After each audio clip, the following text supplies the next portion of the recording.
को तैयार करेंगे खुदावंद के जिंदगी बख्श कलाम को सुनने के लिए। खुदावंद का जिंदगी बख्श कलाम जो दो धारी तलवार है, जो बंद बंद गुदे और गुदे से गुजर जाता है। उसका कलाम जो हमारी राह के लिए रोशनी और कदमों के लिए चिराग है। ऐ बाप, तू हमें सुनने वाले कान और समझने वाला ज़हन अता कर प्यारे खुदा। ऐ बाप, तो अपनी बेटी को सर से लेकर पांव तक छूना और बड़ी बरकत देना। वो जो कुछ भी बोले आपकी एन हदायत के मुताबिक हो। उनकी इस खिदमत के बदौलत उनको और उनके घराने को ढेरों बरकत अता करना प्यारे खुदा। तो अपनी बेटी के साथ हो, वो जब तक भी बोले उन्हें लफ्जों की तरतीब अता करना। हम नहायत इज्जत एहतराम से सिस्टर रुखसाना को वेलकम कहते हैं। जी वेलकम सिस्टर जी, गॉड ब्लेस यू, खुदावंद आपके साथ हो।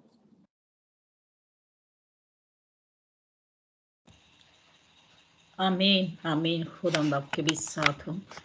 खुदाम यीशु मसीह के अजीम जलाली और प्यार भरे नाम में खुदाम के तमाम बरगसीदा लोगों की खिदमत में मेरी तरफ से, मेरे घराने की तरफ से आप सबकी सलामती हो और सलामती का शहजादा हमेशा आप सबके साथ हो और आपकी सलामती हमेशा उसमें बनी रहे। आमीन। मैं पिछले सैटरडे के लिए माफ़ी चाहती हूँ क्योंकि मुझे कहीं बहुत ज़रूरी यहाँ पर मीटिंग थी, क्योंकि एक यहाँ पर खुदाम के खादमीन आए हैं तो हम लोगों को वहाँ पर जाना पड़ा था। तो उसके लिए मैं मासरत ख्वाह हूँ। और पास्टर जी खुदाम आपको बरकत दे, खुदाम आपके साथ हो, जो हमेशा हम सब की खबर रखते हैं और हमें खुदाम के कामों के लिए खर्च व इस्तेमाल करने के लिए हमेशा तैयार करवाते हैं। खुदाम आपको बरकत दे। आज की प्रस्तश के वसीला से मैंने बहुत बरकत पाई है। बहुत खूबसूरत तीनों ही गीत और ज़बूर था जिसके वसीला से मुझे बरकत मिली है। और पास्टर नथानियल आपने जो मेरे लिए दुआ की है, और सिस्टर नीला आपने भी, कि जो अभी तक मुझ पर मुकाशफात नहीं आया हुए, खुदावन उनको भी मुझ पर करे। मैं आप दोनों की दुआ से और सिस्टर ज़ेबा की दुआ से बहुत बरकत पाई है, हौसला पाया है। खुदावन आप लोगों को बड़ी बरकत दे और खुदावन आप लोगों पर भी गहरे मुकाशफात को अयां करे, क्योंकि हमारी ज़िंदगियों में सबसे बड़ा हथियार यही है और इस हथियार को चलाने के लिए हमें इसकी वो खुदामत का इख्तियार जो है वो हम सबको आना चाहिए और हम सब उसको इख्तियार को आज इस्तेमाल करना सीखेंगे। हालेलुया। खुदावंद आप सबके साथ हो और आप लोग की हर एक डिज़ायर को पूरा करे। आमीन। जैसा कि हम सब पहाड़ी वास पर ही सीख रहे हैं और आज जो है लास्ट चैप्टर है और उसकी लास्ट 2 वर्स हैं जिसको आज हम सीखेंगे। मेरे साथ निकालें मुकद्दस मत्ती रसूल की अंजील और उसका 7वां बाब और उसकी 28 और 29 वर्स को जो है आज हम पढ़ेंगे। मेरे साथ देखिए, खुदा उनके कलाम में यूँ लिखा हुआ है और आज का जो हमारा टॉपिक है वो है इख्तियार। जब यीशु ने ये बातें ख़त्म की तो ऐसा हुआ कि भीड़ उसकी तालीम से हैरान हुई, क्योंकि वो उनको फक्कियों की तरह नहीं बल्कि साहिब इख्तियार की तरह उनको तालीम देता था। खुदावन के पाक कलाम पढ़े और सुने जाने पर खुदावन की बरकत हो। जैसा कि हम लोग सब पहाड़ी वास को सीख रहे हैं और पहाड़ी वास का जो मकसद है, इसमें जो ख्याल की तरतीब और यकानगत जो है बहुत अहम है, क्योंकि मेरा और आपका खुदा जो है वो डिसिप्लिन का खुदा है और मेरा और आपका यूनिटी का खुदा है। और इस पहाड़ी वास में खुदावन अपने शागिर्दों को क्या चाह रहे हैं कि इसकी जो मरकजी आयत है कि पास कामल हो जो जैसे कि तुम्हारा मसीह कामल है, क्योंकि यीशु मसीह आसमान पर से आए थे और वो चाहते थे कि जिस तरह का आसमानी मेयार है वो उस मेयार के मुताबिक वो शागिर्दों को ढालना चाहते थे। और वो जानते थे कि वहाँ पर पहुँचते पहुँचते जो है रास्ते में बहुत सारी ऐसी उनको तकलीफ़ों का, मुश्किलों का सामना करना पड़ेगा। तो इसलिए पहाड़ी वास में मैंने आप लोगों को बताया था पहले ही आयत में कि खुदावंद यीशु मसीह ने पहले उनको टीचिंग दी थी, खुदावंद यीशु मसीह ने पहले उनको तालीम दी थी और फिर उनको प्रीचिंग के लिए, मुनादी के लिए भेजना था। और तीसरा हमने सीखा था कि खुदावंद ने अब उनको हीलिंग के बारे में, यानी कि शिफा के बारे में वो उनको समझा रहे हैं। और मेरी प्यारे अजीजों, जिनके पास खुदावंद का कलाम होता है, क्योंकि खुदावंद का कलाम ही जब नासिल होता है तो उसके जरिए से शिफा होती है। हालेलुया। और खुदावंद यीशु मसीह हम सबको चाहते हैं कि जिस तरह वो एक अजीम रूहानी लीडर खुद थे इस जमीनी सफर पर, वो हमको भी और उस वक्त के शागिर्दों को भी बनाना चाहते थे। और वो चाहते थे कि जिस तरह वो खुद एक अजीम लीडर हैं तो वो दूसरों को भी वैसा ही बनाए। अब यहाँ पर लिखा है कि यीशु ने ये जब बातें खत्म की तो ऐसा हुआ कि भीड़ उसकी तालीम से क्या हुई थी, हैरान हुई थी। अब अगर आप लोग पहले बाब में देखते हैं, मत्ती की अंजील उसके पहले बाब में, तो वहां पर देखें कि एक नसबनामा है और फिर यीशु मसीह की पैदाइश के बारे में जो पेशनगोई की गई है। मरियम के पास फरिश्ता आया है और इसी तरह यूसुफ के पास आया, फिर यीशु मसीह की पैदाइश हुई है। और फिर उसके बाद देखें उन्होंने, अगर आप तीसरे बाब में देखें तो वहां पर क्या हुआ है, वो यूहन्ना के पास आए हैं और वहां यूहन्ना से उन्होंने क्या किया है, बपतिस्मा लिया है, क्योंकि उन्होंने अपनी जो मुनादी थी उन्होंने शुरू करनी थी और उन्होंने सबसे पहले अपने आप को इसके लिए हमें एक नमूने के तौर पर पेश किया है। और जबकि वहां पर यूहन्ना ने कहा कि मैं तो खुद तुझसे लेने का मुहताज हूं, तो यीशु ने कहा हमें इसी तरह सारी रासबाजी को पूरा करना है। अब देखें जब उन्होंने उस रासबाजी को पूरा किया तो रूह कबूतर की मानद उनके ऊपर आ गया। और फिर देखें जब उन्होंने खिदमत को शुरू करना है तो उनकी जिंदगी में पहले क्या आ गई है, आजमाइश आती है। रूह उनको कहां लेके गया है, बियाबान में ले गया और वहां पर वो आजमाए गए हैं। लेकिन उससे पहले बाप ने उनकी क्या की हुई थी, टीचिंग की हुई थी, क्योंकि बाप और बेटा एक हैं। और जब रूह उनको कहां पर लेके गया है, बियाबान में लेके गया और वो वहां पर आजमाए गए हैं। और फिर उसके बाद क्या हुआ है, आजमाइश के बाद वहीं से जब वो आए हैं तो फिर झील के किनारे वहां पर क्या दिखे हैं कि वहां पर माहीगीर हैं और उनको क्या किया है, अपने लिए चुना है ताकि वो क्या करें, माहीगीर से आदमगीर बने। और फिर उसके बाद यहां पर लिखा हुआ है कि यीशु तमाम गलील में फिरता और उनके इबादत खानों में तालीम देता और बादशाही की खुशखबरी की मनादी करता और लोगों को हर तरह की बीमारियों और कमजोरियों को दूर करता। और यहां पर आगे फिर ये देखें कि जब भीड़ उनके पास जमा हो गई है तो अब वो जानते हैं कि जिस तरह मुझे खुदा ने, मेरे बाप ने मुझे टीच किया है, मुझे सिखाया है, मुझे अपने शागिर्दों को सिखाना है। और इसीलिए उन्होंने यहाँ पर उनको मुकम्मल तौर पर जो है टीचिंग दी है। और यहाँ पर हमने सब सीखा था कि शरीयत जो है वो क्या हमें सिखाती है और जो शरीयत के पाबंद है वो क्या करते हैं और जो खुदा को फॉलो करते हैं वो क्या करते हैं। अब यहां पर हम आज सीखेंगे कि जब यीशु मसीह तालीम दे रहे थे तो वो कितने साल के थे। आप लूका की अंजील में देखें और उसके खुदावंद के कलाम में से मैं आप लोगों के साथ देखूंगी कि जब वो 12 वर्ष के थे हैं तो वहां पर वो क्या हो गए हैं, अपने माँ बाप से वो पीछे रह गए हैं। और जब वो वहां पर हैकल में हैं तो वहां पर बहुत सारे बड़े बड़े लोग वहां पर बैठे हुए हैं। लेकिन क्या हुआ है, यीशु मसीह उनके दरमियान में बैठे हुए हैं और वो सब क्या कर रहे हैं, उनकी तालीम को सुन रहे हैं और वो उनसे सवाल जवाब कर रहे हैं और वो उनके जवाबों से दंग हैं कि इसमें से ये हिकमत जो है वो कहां से आई है। और क्या आज मैं और आप जब खुदावंद के कलाम की खिदमत को कर रहे होते हैं तो क्या हमारी खिदमत के वसीला से या हमारे कलाम के वसीला से जब लोग हमसे किसी भी बात पे सवाल करते हैं, तो क्या हमारे पास भी वो खुदावंद का वो इख्तियार है जो कि उन्होंने वहां पर बहुत बड़े आलम फासिल बैठे हुए हैं, लेकिन जब वो उनके सवालों के जवाब दे रहे हैं तो वो वहां पर क्या है, धंक है। हालेलुया। ये है हमारे यीशु मसीह की सबसे बड़ी खूबी के लोग जो हैं, बड़े से बड़े भी आलम क्यों ना हो, वो क्या हो जाते हैं, उसकी तालीम से दंग हो जाते हैं। हालेलुया।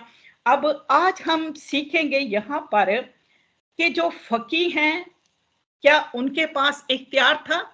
हरगिज़ नहीं। जो फकीह थे वो क्या करने वाले थे?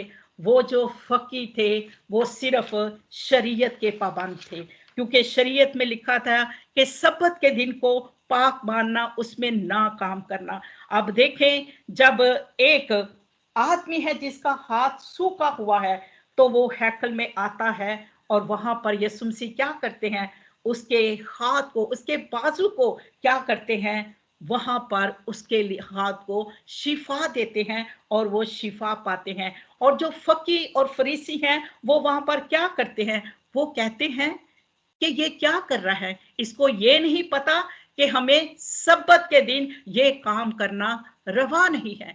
और यीशु जो दिलों और गुर्दों को जांचता है, वो क्या कहता है, वो वहां पर कहते हैं कि नेकी करना रवा है या बदी। अगर तुम में से किसी का कोई गधा या जानवर कुएं में गिर जाए तो तुम लोग क्या करोगे?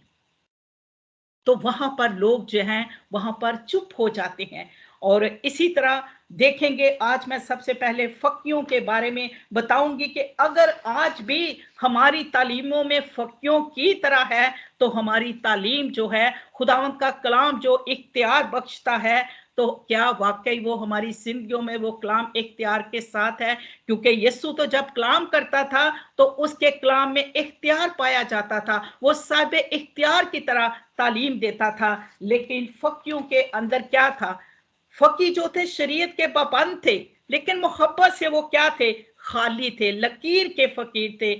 और यीशु मसीह की खिदमत के दौरान भी यही फकीर थे जो उनके मुखालिफ थे, क्योंकि वो कहते थे कि इतवार के दिन जो है कोई भी काम करना रवा नहीं है। और इसी तरह जब 38 वर्ष के बीमार को यीशु मसीह ने चंगा किया और उसको कहा कि अपनी चारपाई उठा और चल फिर, क्यों यीशु मसीह ने वहां पर उसको कहा कि अपनी चारपाई उठा और चल फिर?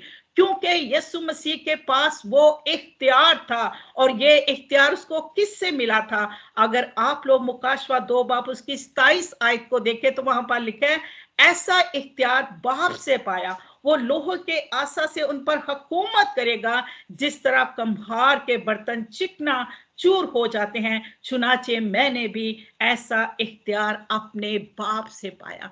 अब जो इख्तियार उसने बाप से पाया है वो हमारी जिंदगियों में भी वो देखना चाहते हैं। लेकिन यहाँ पर फकी जो हैं वो उसको क्या कर रहे हैं, उसके मुखालिफ हैं, और वो कहते हैं कि ये सब्बत को तोड़ रहा है, बल्कि क्या कर रहा है, अपने आप को क्या कर रहा है, खुदा बना रहा है यहाँ पर। और खुदा के तो बराबर कोई भी नहीं है।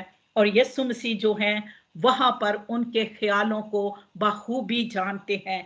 क्योंकि मेरे प्यारे अजीजों, देखे, जब तक सौल जो था वो शरीयत का पाबंद था, तो वो मारने वाला था, वो क्या करने वाला था, हमेशा दूसरों को दर्द देने वाला था, हमेशा दूसरों के लिए वो गड़े खोदता था। लेकिन जब उस पर यीशु का नूर चमका, जब उस पर खुदा का कलाम चमका, खुदा का कलाम उसकी जिंदगी में आया, तो उसकी जिंदगी में मोहब्बत आ गई। क्योंकि ये जो फकी थे ये क्या करते थे, ये मोहब्बत के खिलाफ थे। ये कहते तो थे कि हम शरीयत के पाबंद हैं, लेकिन किस तरह की शरीयत के पाबंद थे? अगर जिस तरह कलाम में लिखा कि अगर तेरे मुंह पर थप्पड़ मारे तो दूसरा भी उसकी तरफ कर, तो वो क्या करते थे, वो ऐसा नहीं करते थे, बल्कि आंख के बदले आंख और कान के बदले कान। यानी कि वो अपनी जिंदगी में मजहब के इतने रवायती थे। और आज भी बहुत सारे लोग जो हैं मजहबों में, कलीसियाओं में, और बहुत सारे लोग जो हैं उनमें ऐसे धसे हुए हैं कि वो खुदा के कलाम को पीछे करते हैं। इसलिए जब वो खिदमत करते हैं तो उनके पास वो कामल इख्तियार नहीं होता। और कामल इख्तियार हमारी जिंदगियों में तभी आता है जब हम यीशु मसीह की तरह जो है अपनी जिंदगी में उस रोल को जो है इस्तेमाल करते हैं। और अगर हम उस रोल को इस्तेमाल नहीं करते तो हम कभी भी जो है हमारे कलाम के वसीला से, दुआ के वसीला से, प्रस्तुत के वसीला से कोई भी इंसान जो है उस बरकत को, उस हीलिंग को जो है वो हासिल नहीं कर सकता। क्योंकि खुदावंद के कलाम में जब यीशु मसीह मत्ती की अंजील 13 बाब और उसकी 54 वर्स में देखें, और वहां पर लिखा वो अपने वतन में आकर उनके इबादत खानों में ऐसी तालीम देने लगा कि वो हैरान होकर कहने लगे, इसमें ये हिकमत और मौज से कहां से आए थे। उसमें ये हिकमत और मौज से इसलिए आए थे कि वो अपने बाप से जो उसने टीचिंग को लिया था और अपने बाप से जो वो जुड़ा रहा था और बाप की मर्जी को पूरा किया था। हमने दुआए बानी में भी अक्सर बोलते हैं, तेरी मर्जी जैसी आसमान पर होती है। और खुदावंद की मर्जी यही है कि हम यूनिटी के साथ रहें। खुदावंद की मर्जी यही है कि हम किसी की ऐब जोई ना करें। खुदावंद की मर्जी यही है कि पास उसकी तरह हम कामल हो जाएं। लेकिन ये फकियों में ये बात नहीं थी। वो ऊपर से खूबसूरत नजर आते थे उन कब्रों की तरफ, लेकिन उनके अंदर क्या था? उनके अंदर सिर्फ और सिर्फ जहर भरा हुआ था जो हमेशा दूसरों को काटने वाला होता था। अगर आज भी हमारी खिदमतों में उन फकियों की तरह हम तालीम देते हैं और यीशु के इख्तियार को हम अपनी जिंदगियों में इस्तेमाल नहीं करते, क्योंकि कलाम भी वो खुद ही है। इब्तिदा में कलाम था और वो कलाम खुदा के साथ था और वही कलाम जो था खुदा था। अगर आज हमारी जिंदगियों में उसकी मर्जी पूरी हो रही है तो जिस तरह मरकज की अंजील 1 बाब 22 आयत में लिखा है, और लोग उसकी तालीम से हैरान हुए क्योंकि वो उनको फकियों की तरह नहीं साहिबे इख्तियार की तरह तालीम देता था। अगर आप अपने घरानों की बात कर लें, एक बाप जो होता है वो उसके पास इख्तियार होता है उसकी बीवी पर, उसके बच्चों पर, और वो उस इख्तियार को बड़े कॉन्फिडेंस के साथ, बड़े एतमाद के साथ और बहुत ही उस खुशी के साथ जो है उन पर इख्तियार को इस्तेमाल करता है। और वो क्या होता है, उसकी बात को सुनते हैं और बाप भी खुश होता है और बच्चे भी खुश होते हैं। लेकिन अगर बाप वो इख्तियार को इस्तेमाल करता है और बच्चे उस इख्तियार की जो कहते हैं बेकदरी करते हैं, उसकी बात को सुनते नहीं हैं, तो वो क्या होता है, बाप को भी दुख होता है और बच्चों को भी दुख होता है और माहौल क्या हो जाता है, खराब हो जाता है। इसी तरह मेरा और आपका बाप जो कहता है कि हमें फकियों की तरह नहीं, क्योंकि फकी जो थे वो महज रवायतों के पाबंद थे लेकिन मोहब्बत के नहीं थे। लेकिन सौल को देखें जो कि खुदा का नूर उस पर चमका, कलाम जब उस पर नासिल हुआ तो वो क्या बन गया था, फिर उन्हीं कलीसियों को जो सताने वाला था इख्तियार के साथ खुदा के कलाम को वो प्रचार करने वाला बन गया था। हालेलुया। आज अगर मुझ पर और आप पर भी खुदावंद के कलाम के मुकाशफे वैसे ही नासिल हो रहे हैं तो हमें खुदा का शुक्र अदा करना चाहिए, क्योंकि कलाम एक हथियार है और इस हथियार को किस इख्तियार के साथ हमें इस्तेमाल करना है वो हमें पता होना चाहिए। और वो खुदा के साथ जुड़े रहने ही से हमें वो ब्लेसिंग मिलती है, हमें वो मामूरी मिलती है, हमें वो गयूरी मिलती है। और जब हम खुदा से बात करते हैं तो फिर खुदा जो है अपने उस इख्तियार के साथ उस कलाम को हमारी जिंदगियों में क्या करता है, नासिल करता है। हालेलुया।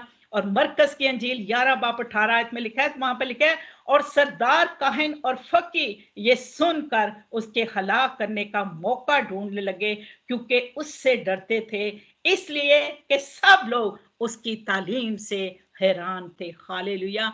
हमें खुदा का शुक्र अदा करना चाहिए कि लोग कहते हैं कि कलाम जो है वो तब्दील हो गया है। मैं कहती हूं और आप सब भी कहते हैं, क्योंकि आप सब कलाम से बखूबी वाकिफ हैं कि कलाम तब्दील नहीं हुआ, लेकिन कलाम जो है वो तब्दील कर देता है। और फकी और फरीसी बहुत मौके ढूंढते रहे थे, लेकिन जो मंसूबा जो खुदा ने अपने बेटे के लिए जो दिन मुकर्रर किया था, उसी दिन पर ही उसे मसलूब किया जाना था। चाहे वो कितने भी मौके ढूंढते रहे, वो मौकों को क्या हुआ था, उनकी जिंदगियों में ही नेस्त व नाबूद हुए थे। और जब यीशु की तरफ से खुदा का हुक्म था तो वो ही हुआ था। आज मेरी और आपकी खिदमत के दौरान चाहे कितने भी ऐसे लोग उठ खड़े होंगे, लेकिन मैं और आप अगर इस कलाम के उस इख्तियार को, उस साहिब इख्तियार को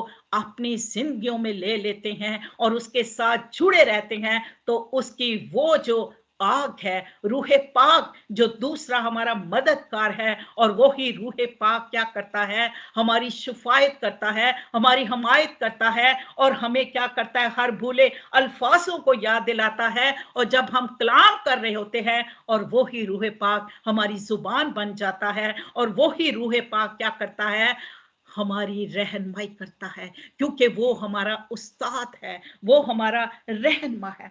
अब हम देखेंगे कि जब हम कलाम सुनाते हैं, तो क्या वो इख्तियार, वो हैरानगी होती है दूसरे लोगों को, जिस तरह यहां पर यीशु के बारे में हम सुन रहे हैं कि उसके कलाम में क्या था, इख्तियार था। लूका की अंजील 4 बाब उसकी 32 आयत में देखें, और लोग उसकी तालीम से हैरान थे, क्योंकि उसके कलाम के साथ इख्तियार था। इख्तियार कैसे था?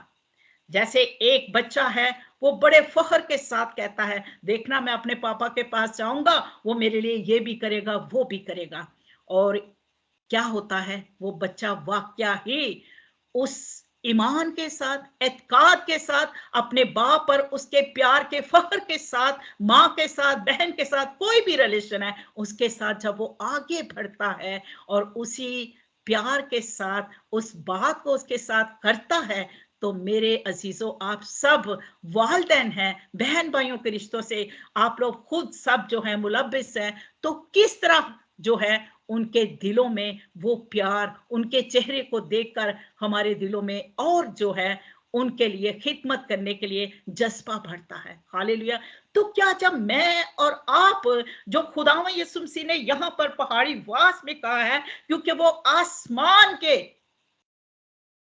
म्यार के मुताबिक हम सबको ढालना चाहते थे, शागिर्दों को ढालना चाहते थे, और वहां पर वो ही जा सकता है जो कामिल है। और इसी तरह वो इख्तियार मुझे और आपको दिया है। आज मैं और आप जो हैं, अगर उसी इख्तियार को हम खर्चो इस्तेमाल करते हैं, तो मेरे प्यारे अजीज बहन भाइयों, खुदावंद जो है उसी कलाम के वसीला से उन लोगों की जिंदगियों में उस हैरानी को पैदा करेगा। वो सोचेंगे कि क्या आज तक जो है हम इस कलाम से, इस वादों से, और खुदा की सबसे बड़ी मोहब्बत से हम लोग अभी तक जो थे महरूम थे। और आज हमने जब खुदा की मोहब्बत के बारे में सुना है, तो हमें क्या होगा, हम फकियों की तालीम से और खुदा की तालीम से और इस इख्तियार के कलाम को फिर हम अपनी जिंदगियों में खुद भी और ज्यादा इसमें अफसाइश करने वाले होंगे, और दूसरों को भी क्या करने वाले होंगे, उनकी भी अफसाइश खुदावंद में होने वाली होगी। आमीन। यूहन्ना की अंजील 7 बाब 46 में भी लिखा है, प्यादों ने जवाब दिया, इंसान ने कभी ऐसा कलाम नहीं किया। कितनी खूबसूरत आयत है कि प्यादों ने, आप जानते हैं कि वो ही जो पकड़वाने वाले भी थे, उन्होंने भी कहा कि ऐसा कलाम हमने किसी इंसान से नहीं सुना है। आज जो खुदावंद शागिर्दों को बताना चाह रही हैं और वो सिखाना चाह रही हैं, वो सिर्फ और सिर्फ यही है कि वो अपने बाप की मर्जी को पूरा करें। और जिस तरह मैं पूरा कर रहा हूं और हर आजमाइश में क्या कर रहा हूं, मैं उस मोहब्बत के साथ, उस इख्तियार के साथ उन सब पर मैं क्या कर रहा हूं, अबूर को हासिल कर रहा हूं। हालेलुया। अब हम देखेंगे साहिब इख्तियार। आप मेरे साथ देखें यशाया उसका पहला बाब और उसकी 3 आयत। अब हमें साहिब इख्तियार वाला जो कलाम है वो हमारी जिंदगियों में क्यों नहीं आता। यहां पर लिखा है कि बैल अपने मालिक को पहचानता है और गधा अपने साहिब की चरनी को, लेकिन बनी इस्राएल नहीं जानते, मेरे लोग कुछ नहीं सोचते। यहां पर देखें मेरा और आपका जो खुदा है वो हमसे बहुत प्यार करता है और वो भी जेलसी को फील करता है। अब यहां पर देखें उस बनी इस्राएल के लिए जिसके लिए वो दिन को बादल और रात को आग के शोले की मानद उनके आगे आगे चलता रहा और बियाबान में हर एक चीज को प्रोवाइड किया और हम सब के लिए भी उसने पैदा होने से पहले ही हर एक चीज को प्रोवाइड कर दिया। लेकिन उसके बावजूद भी हम उस मालिक को नहीं जानते। लेकिन जरा सी मुसीबतें आती हैं, लेकिन जो हमारी जिंदगियों में फकियों वाली तालीम है तो हम जल्दी से उससे क्या कर देते हैं, पीछे हो जाते हैं उन मुसीबतों की वजह से, और दूसरी तरफ जो है हम रुख कर लेते हैं और वहां से हमें और भी ज्यादा ऐसी बुत परस्तियों की वजह से हमें और तकलीफों का सामना करना पड़ता है। और जब हम सब कुछ लुटा देते हैं तो फिर हम उस 12 साल वाली औरत की तरह क्या करते हैं, आकर उसके दामन को छूते हैं। और वहां पर भी देखें कि यीशु मसीह ने कहा अपने साथियों से कि आए साहिबो, आए साहिब, लोग तो तुझे दबाए फिरते हैं और तुझ पर गिरते हैं, लेकिन यीशु क्या कहता है, मुझे किसी ने छुआ है। हालेलुया। अगर हमारी जिंदगियों में रवायती तालीमें हैं, अगर हमारी जिंदगियों में फकियों वाली तालीमें हैं, तो हमें क्या करना है, उनसे अपने आप को अवॉइड करना है, उनसे अपने आप को बचाना है। और जो कलाम का इख्तियार मुझे और आप सबको दिया हुआ है, हमें उसको इस्तेमाल करना है। हालेलुया। क्योंकि देखें खुदावंद के कलाम में लूका की अंजील उसके 5 बाब और 5वीं आयत में वहां पर देखें कि यीशु मसीह के शागिर्द सारी रात उन्होंने जाल डाला है और कोई मछली उनके पास नहीं आई। और जब यीशु मसीह वहां पर गए हैं तो शमौन ने जवाब में कहा, आए उस्ताद, हमने रात भर मेहनत नहीं की है और कुछ हाथ नहीं आया, मगर तेरे कहने से जाल डालता हूं। उस्ताद, साहिब, आका, मालिक, आज मैं और आप भी अपनी अपनी खिदमतों के दौरान खुदावंद के कलाम के हुक्म के मुताबिक जहां वो चाहता है हम जाल डालते हैं और वफादारी के साथ जाल डालते रहें। जो हम पौधों को लगा रहे हैं उनको मुकम्मल तौर पर हमें तरी देने की जरूरत है। इसलिए यहाँ पर खुदावंद का बंदा जो है शमौन कहता है कि सारी रात मेहनत की है लेकिन कुछ नहीं आया। साहिब इख्तियार दे हुक्म दे नाल ओना जाल पाया ते जाल भर के आ गया। हालेलुया। जब हम भी अपनी मर्जी से, आज बहुत सारे लोगों को मैंने देखा हुआ है, कोई सेमिनरी नहीं की, कुछ नहीं किया, लेकिन कुछ लोग ऐसे हैं जिनको खुदा की तरफ से बुलाहट है, जो खुदा से जुड़े हुए हैं, तो खुदा उन पर अपने गहरे मुकाशवात को खोलता है क्योंकि वो सिर्फ कुर्बत को चाहता है। यहां पर माहीगिरों ने भी कोई भी सेमिनरी नहीं की, लेकिन उनकी कुर्बत किसके साथ हो गई है, उनकी अटैचमेंट किसके साथ हो गई है, उस साहिब इख्तियार के साथ, उस इख्तियार वाले के साथ, किसी फक्की के साथ नहीं हुई। आज हम में भी बहुत सारे ऐसे हैं जिन्होंने नहीं की, लेकिन वो उस्तादों के उस्ताद के साथ वो रहते हैं और खुदा उनकी जिंदगियों में इख्तियार के साथ कलाम को नासल करता है और इसी तरह वो फिर इख्तियार के साथ आगे कलाम को क्या करते हैं, पेश करते हैं। हमारा खुदा तो इतना अजीम खुदा है कि इतनी इज्जत देता है। अगर इब्राहिम की तरफ देखें तो उसका जो नौकर है उसको कहां भेजा गया कि मेरे बेटे इसहाक की यहां पर शादी नहीं करनी, वहां पर उसके मामू के बेटी से, उसके रिश्तेदारों में, क्योंकि यहाँ की औरतें जो हैं वो ठीक नहीं हैं। आज हमें भी रिश्तों में इन चीजों को बहुत सोचना है ताकि हमारी जो जनरेशन है वो खुदा के जलाल के लिए हर जो इस्तेमाल हो, उनकी जिंदगियों में भी वही इख्तियार हो जो खुदा ने हम सबको दिया हुआ है। और वहां पर उसका नौकर गया है, और जो वो दुआ करके गया था, वहां पर देखें, जब उसके मामू लाबन की, इसहाक के मामू की बेटी वहां पर आई है, रिबका, उसने कहा, ऐ साहेब, मैं तेरे गधों को भी क्या कर देती हूं, पानी पिला देती हूं। देखिए कितनी असीम बात है। खुदा के खादम के साथ वो एक नौकर है, लेकिन वो किसका वफादार है? वो इब्राहिम का वफादार है। और उसी वफादारी के साथ खुदा उसको वहां पर मालिक, आका, उस्ताद, तेरे गधों को भी पानी पिला देते हैं।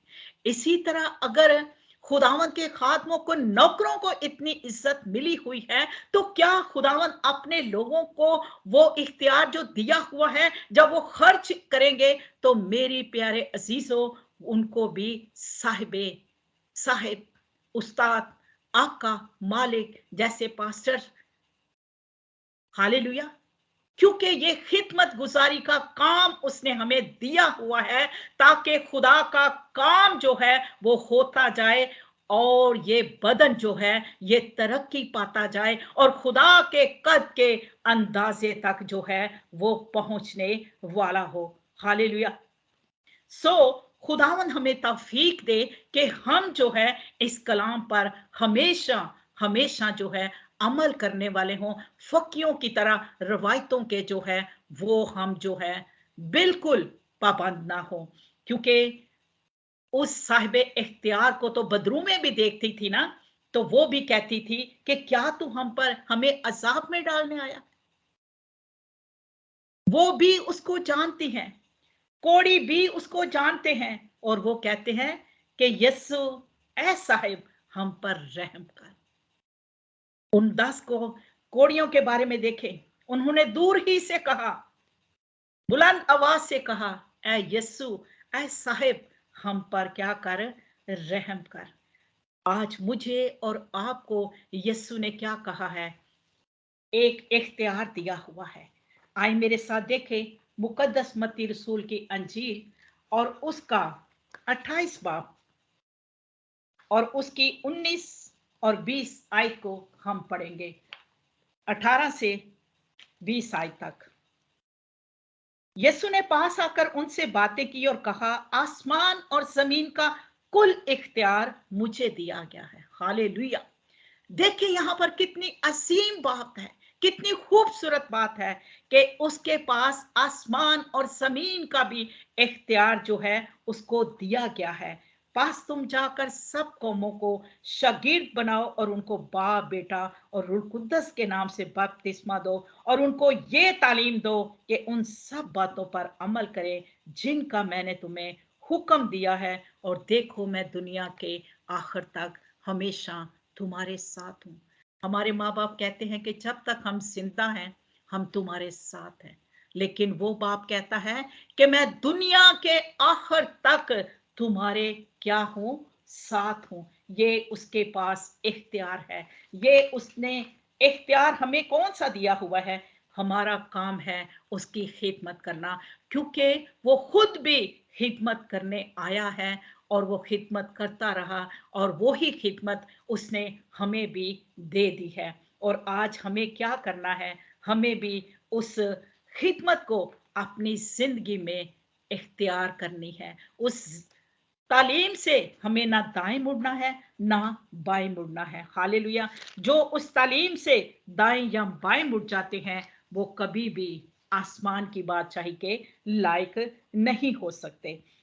आइए मेरे साथ देखें मुकद्दस मत्ती रसूल की अंजील उसका 27 बाब और उसकी 11 आयत।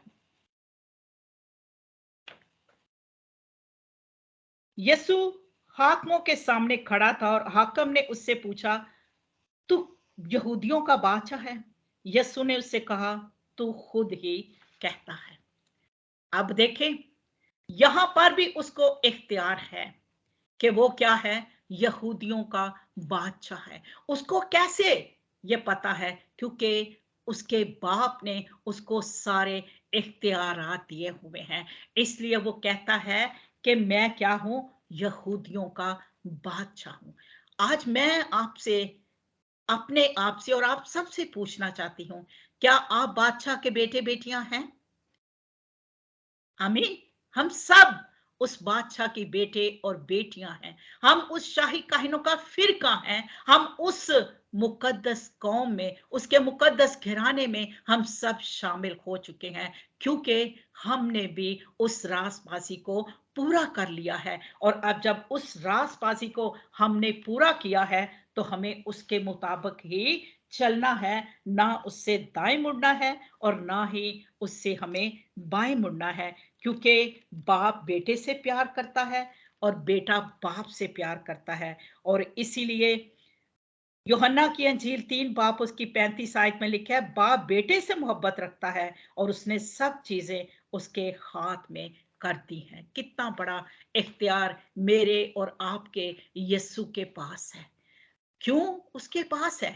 क्योंकि वो बाप के हुक्मों पर अमल करता है, उसकी मर्जी को पूरा करता है, और इसलिए बाप ने उसे मुकम्मल तौर पर वो इख्तियार दिया हुआ है। आज मुझे और आपको भी खुदावंद इख्तियारात देना चाहता है, और हमें उनको अपनी जिंदगियों में किस तरह इस्तेमाल करना है, वो हमने पहाड़ी वास में सीखा है।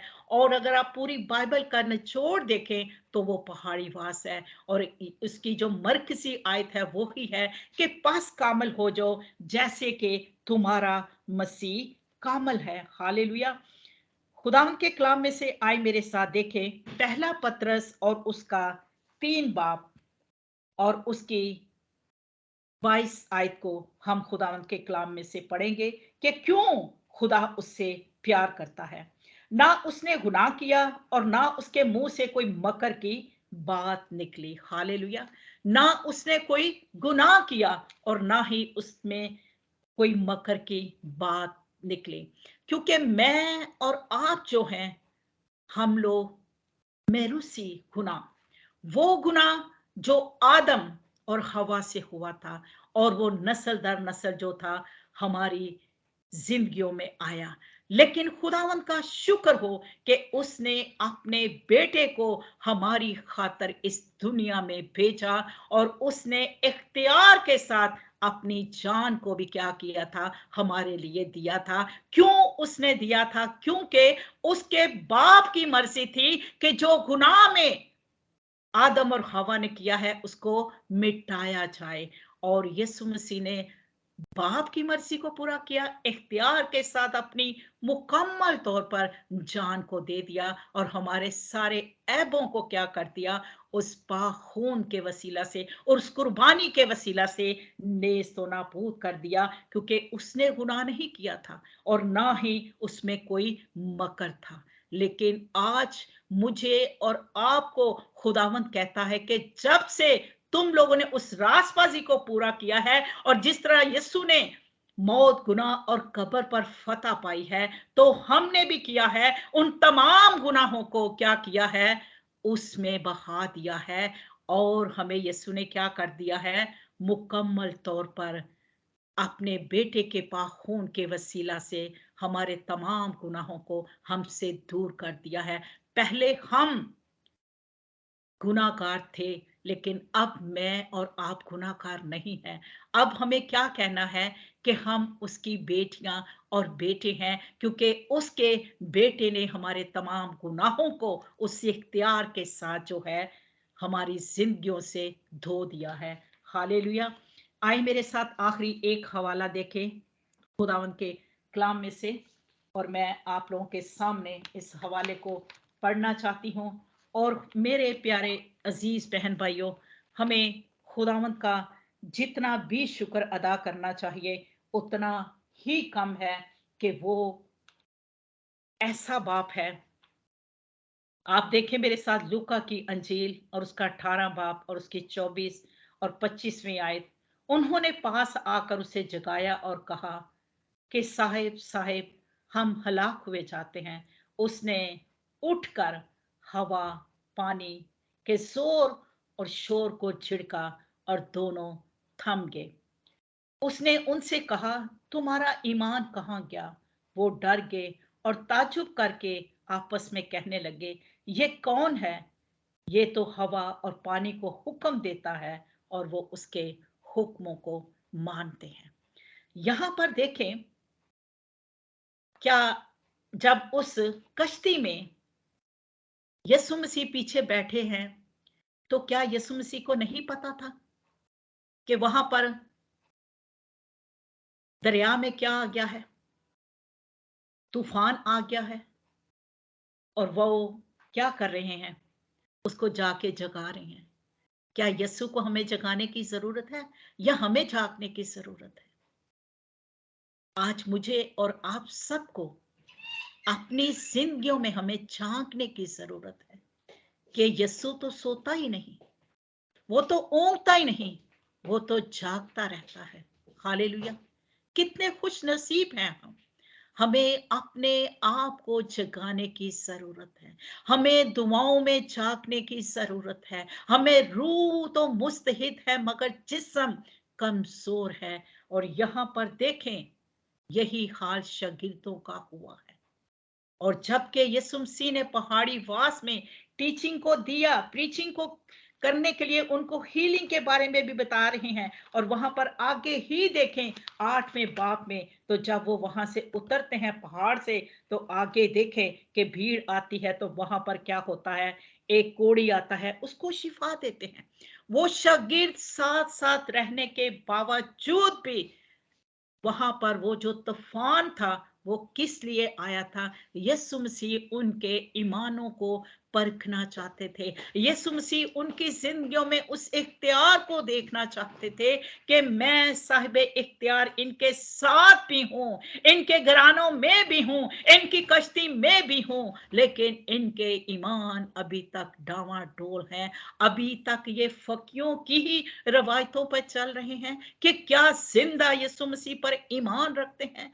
आज मुझे और आपको जो है, अपने आप को जगाने की जरूरत है। हमें आसमानी मुकामों में, आसमान की बादशाही में जाने के लिए उस मेयार के मुताबिक हमें अपने आप को ढालना है। और उसके लिए उसने कोई गुनाह ना किया और उसके मुंह में कोई मकर नहीं था। आज जो मकर हमारी जुबानों पर पाया जाता है, वो फरीसियों की तालीम में ही हम आ जाते हैं। और अगर नहीं है तो हम उस साहिबे इख्तियार की तरह, जो उसने कलाम का इख्तियार दिया है, उसको आए ईमान के साथ खर्चो इस्तेमाल करें। जिस तरह उसने हवा और पानी को डांटा और वहीं पर वो थम गए। वहां पर देखें, हवा, पानी और शोर जो है, वो उसकी आवाज को सुनता है। वो उसके बोलने से, उसके कलाम के वसीला से क्या हुआ है, थम गया है। आज मैं और आप देखें, हमारी जिंदगियों में अगर ऐसा हो रहा है, तो वो खुदा के जलाल के लिए है। आए, उठें उस इख्तियार के साथ। खुदावंद का कलाम जो वादों से भरा हुआ है, और जब वो नासिल होता है तो शिफा देता है, और जब वो नासिल होता है तो बंधनों को तोड़ देता है, जुमों को तोड़ देता है, और बदरू गिरफ्तों को आजाद कर देता है। तो मैं तो आप ऑलरेडी आजाद हैं, फिर हम किसके इख्तियार में हैं?